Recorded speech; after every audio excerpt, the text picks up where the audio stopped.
very pleased with it. I have more frontage now for people to see. Some were kind of intimidated to come down the garden path, but this has really worked out really well. I was going to say that now when I drive by, and you're in Wellington, you're on Main Street, Wellington, Yes. 233 Main Street, Wellington, in fact. Now when I drive by, I actually see the front door of your gallery, which is very exciting. Yes, yes. So that's new space. So let's talk about new face. And the reason that I want you came to mind is because your work has changed so much since I first saw you work back in, I guess it was the early 2000s. What kind of work were you doing back then? There I was doing landscape, a lot of birches. I was doing some encaustic work. And I always wanted to go to the abstract format, but I found that it was extremely difficult. You think, oh, anybody could do that, but no. And so I would quietly work away, not show any of my work. And then I had the opportunity 3 years ago to take a workshop in Ottawa with Lila Lewis-Irving, and she's non-objective. And could you perhaps define non-objective for? Well, non-objective. Okay, non-objective is something that comes from within you. It's design, it's shape, it's form.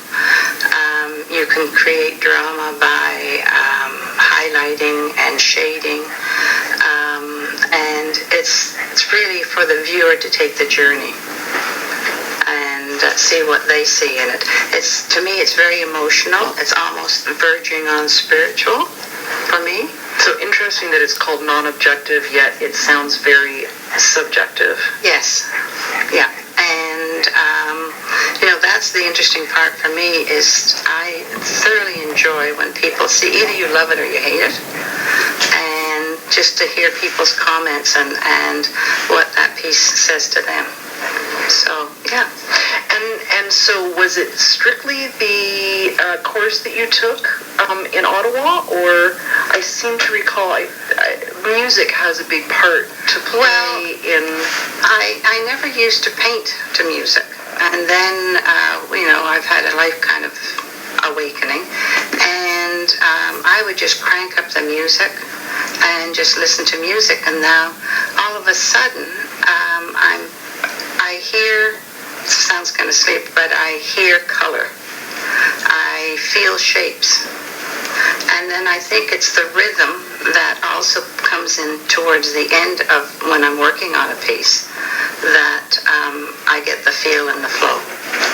And it's a process that I've sort of developed myself. I've taken what I could from Lila and I put my own little quirky stamp on it, and I'm just having a lot of fun with it.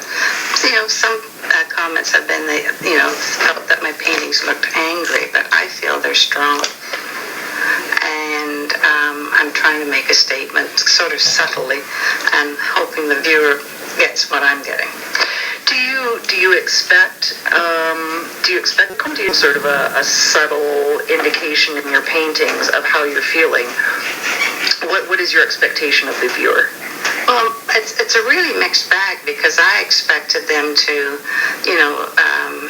see and feel, well, mainly what the painting is speaking to them. And these paintings seem to have a soul of their own because I always hang the work in my living space first. And it seems like I always seem to kind of be taking glimpses and catching myself, looking at them. And I'm discovering the whole time. I've always held it up to a mirror just to see, for balance and composition. But I think I've got it all right. And then when I put it into my own private space, I just feel that they even come more alive. And it's becoming deeper for me. So you had an opening on Wednesday at Sugarbush Vineyards. I did. And that's on until the end of March. Mm-hmm. I think that first weekend of April. Yes, to the 3rd. Yeah. And And so talk to me about some of the images that are there. You said that they're all new works. It's all new works, and I have 15 hanging. I've done some smaller pieces, and I've been working on watercolor paper, 300-pound weight watercolor paper, which I've been mounting on birch panel, and it's giving it a whole new, different feel. Other than working on stone paper, which stone paper is actually crushed marble mixed with a polymer resin. And it's ultra smooth, ultra white, and it's archival, and it's impervious to moisture. So I've also been mounting that on these panels, and I'm just having, experimenting and just going for it and enjoying it. There were quite a number of people when I got there on Wednesday. That was really exciting to see. Your color palette I found very strong. Yes. Using a lot of warm colors and blue. I didn't see any green in there. No, I had one painting that I guess there's sort of like a greenish tinge to it, I guess you'd call it. But I feel that my colors are jewel tone colors, and when I'm doing my work, there's many layers that I build up, and then sometimes, I'll put on about 2 or 3 layers. I wait, and then I take it to my tubs in the basement, and I hose it off. Wow. And some of the paint sticks, and some, of course, you've lost. But you can manipulate that with the hose. And then I take it back, I paint flat because it is very fluid. And then I can, see, it's almost like patterns that are forming. And then I can manipulate that, and then I have to wait a bit, and then I start applying more paint. And what else do you use to manipulate? I use anything. I use a lot of knives. I use a lot of plasterers, tools, scrapers, trowels, and straws. I blow with straws to move my work around. I use the pointy end of the brushes, scratchings, and squeegees. So quite physical labor. Oh, yes.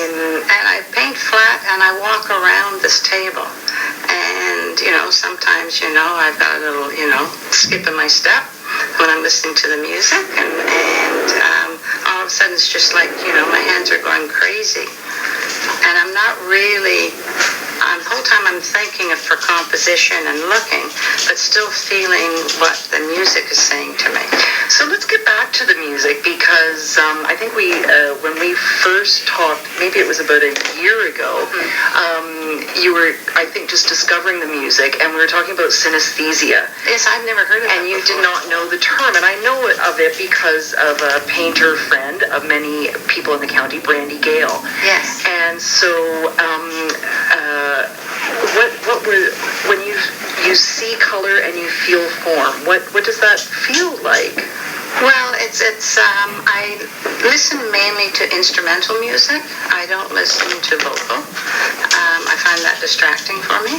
And I would say my favorite is guitar. All forms of guitar music, and guitar, trumpet, and saxophone. And I don't even know who the artists are playing. I just run a whole lot on my iPod, and I just let it go, and then I can push repeat, comes back again, and that's what I feel. And when I start to listen, sometimes, I can go through 5 or 6 songs before I'm even hearing anything.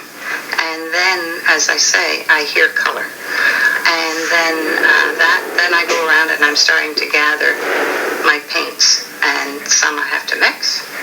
And then I start. And then it's a case of I'm also feeling shapes. And that's when I just start laying down big shapes. Wow. I think I just earlier said see color, but it's actually hear color. So synesthetes kind of have they cross their whatever you call it, their senses. So you can see music. Yes. You can hear color. You can feel shape. You can. That's very fascinating.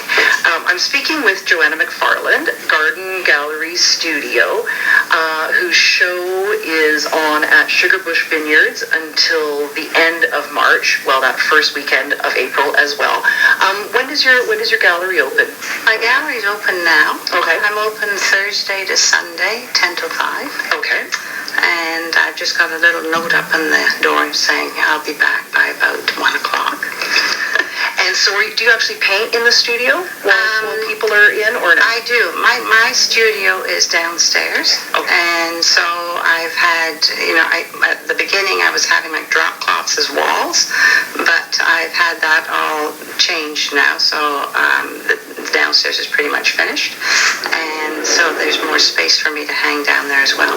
But that's where my studio is, and people are more than welcome anytime to come and check it out or even have a little go at playing. And you also have an interesting trailer and short movie about your process that is on your website. Yes.